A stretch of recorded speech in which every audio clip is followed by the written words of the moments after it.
Alright guys, I'm back with my review of this week's WWE Monday Night Raw for March 4th, 2013, the Old School Raw episode.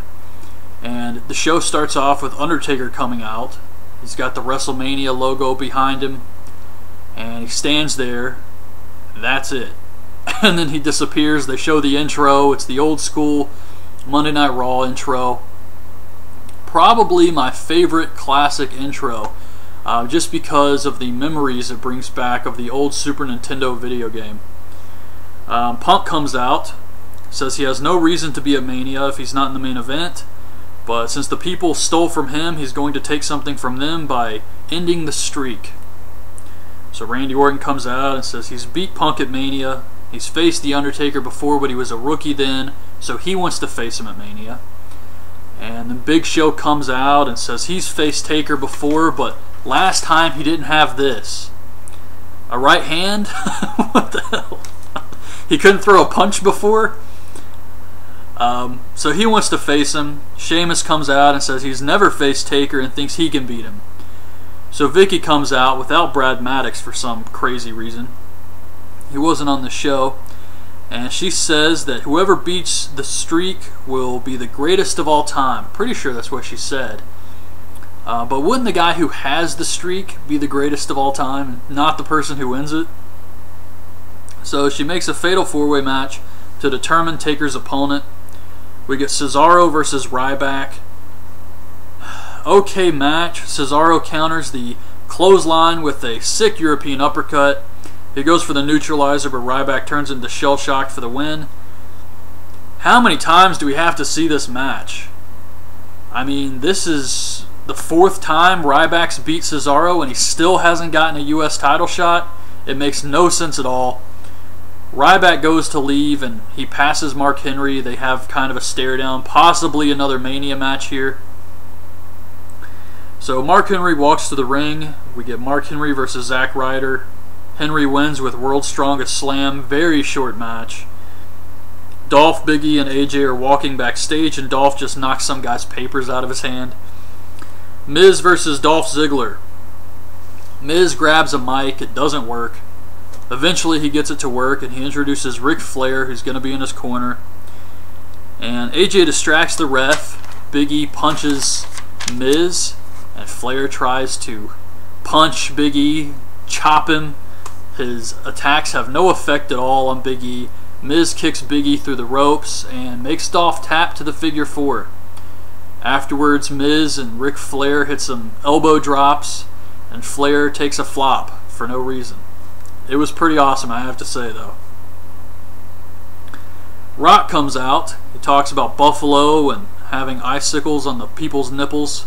He says it's WrestleMania season, and Cena comes out. Cena says Rock doesn't fail at anything. He talks about losing at Mania after telling everyone he has to win.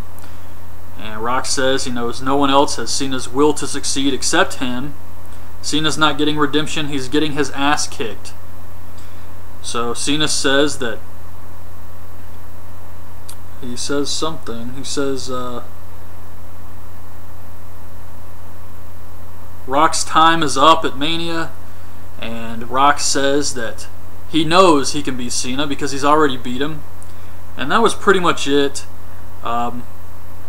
It was alright. I expected a lot more from these guys after the awesome promos they did on each other last year. And maybe they're waiting. Maybe they're saving some stuff here. And they don't want to blow it all on the Old School Raw show. But this was really just lackluster. It was an average segment at best. Jack Swagger versus Hacksaw Jim Duggan with Dusty Rhodes and Sergeant Slaughter. Swagger grabs the 2x4 and beats up the Legends. He puts Hacksaw in the Patriot lock. Del Rio attacks Swagger backstage, but officials break it up. Team Hell No versus the Primetime Players. Ted DiBiase is at ringside for no reason. He's just there.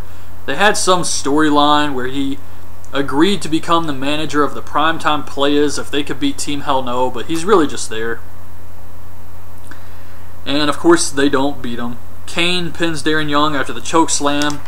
DiBiase puts $100 in Darren Young's mouth, and as they walk away, Daniel Bryan goes back and gets it. Sweet Tea and Brodus Clay versus 3MB. Tensai's dressing like Brodus Clay now. And Honky Tonk Man comes out. I'm surprised they still use Honky Tonk Man after all those shoot interviews. But he comes out and Heath Slater tells him no one wants to see him. So he just kind of hangs his head and goes and stands at ringside.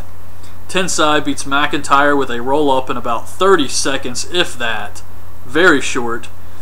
Afterwards, Honky Tonk Man is dancing with Brodus Clay and Tensai, and Heath Slater runs in and gets in his face again, so Honky Tonk Man hits him with the guitar.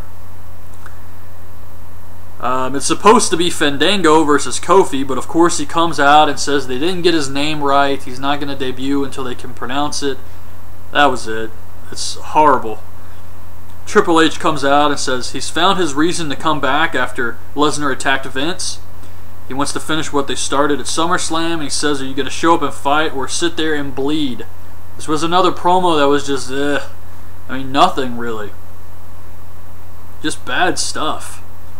It's unbelievable. I mean, they have The Rock, they got Taker, they got Lesnar, and it's just nothing else. I mean, it's like they're not really trying to build up these storylines. They just have these guys, and it's like they're just relying on the star power and not the storylines or angles or anything else. Shield promo on how Orton, Sheamus, and Big Show were worrying about The Undertaker when they're also undefeated. It's Del Rio versus Barrett. Barrett taps the arm breaker, and Del Rio has a stare down with Jack Swagger. New Age Outlaws versus Primo and Epico. This was actually a decent match here. These guys have been working the indies while they've been away from WWE, so they can still go, but you kind of saw everything in this match. I mean, that's what they do. They hit all the spots they're known for, and that's pretty much it. Road Dogg does the thing where he tries to tag in the wrong corner. So at first I was thinking, man, these guys aren't too bad. They could come back and put over some other tag teams, but after watching the match, I realized we saw everything they can do pretty much here. It's just a nostalgia team at this point. But it was a decent match, and Billy Gunn hits the Fameasser on Primo for the win. They bring out some wrestlers, and they have some cake set up for Mae Young's 90th birthday. They got Khali out there and a bunch of other guys, including Mark Henry. And they're singing Happy Birthday. CM Punk interrupts on his way to the ring. So it's Punk versus Big Show versus Orton versus Sheamus. Big Show knocks out Punk. Sheamus hits white noise on Big Show. Big Show clotheslines Orton and Sheamus, or choke slams Orton and Sheamus. And he tries to knock out Sheamus, but he ducks and Bro kicks him. Orton RKO's Sheamus, and Punk GTS's Orton. So it's going to be Punk versus Taker at WrestleMania. Taker comes back out, has a stare down with Punk. Show goes off the air. That's pretty much it. I think we all expected it to be Punk versus Taker at WrestleMania. And it should be a decent match, but I don't think anybody believes Punk is going to end the streak. I mean, there's no point in it. He's talked about retiring in 2015, and there's really no reason for WWE to put Punk over Undertaker and have him end the streak. So hopefully we get a good match out of this, but yeah, I don't believe Punk's going to end the streak for a second. And if by some chance he does, then I would say CM Punk has had a perfect wrestling career. He's done everything. I don't think he's won the Rumble, but beating the streak is like winning 10 Rumbles. So I think if he does end the streak, which I really doubt, but if he did, that's like a perfect wrestling career right there. You couldn't ask for a better career. But yeah, I'm thinking with these other guys who don't have definite matches for WrestleMania yet, possibly Sheamus, Orton, and Big Show versus The Shield. I could see that happening. And Ryback versus Mark Henry. But I guess we'll have to wait and see what they want to build up here. But overall, it was an okay old school Raw episode. I liked seeing the old set. I liked how they went all out with the little logos, the music. Cole and Lawler wearing classic outfits, the old announce table. I liked all that stuff. But they didn't really bring back any stars. It was the same old guys we always see. Sergeant Slaughter, Hacksaw Jim Duggan. I'm surprised they didn't bring Roddy Piper out here for this. But yeah, nothing really new. We've seen all of this before. New Age Outlaws was the only surprise, and that's pretty much it. I mean, there wasn't a lot of names out here, so I don't know. It was okay for what it was. But yeah, a lot of the stuff was just really lacking. Rock Cena didn't deliver like I expected it to. Taker was just there. And Triple H's promo on Lesnar was, I don't know. It didn't do anything for me. They really got to do something to get me interested in this feud, because at this point I just don't care. So anyways, it was an okay episode. I would say average. That's pretty much it. So anyways, that's my review of the Old School Raw episode. Hope you guys liked the video. Leave your thoughts on this episode in the comments, and thanks for watching.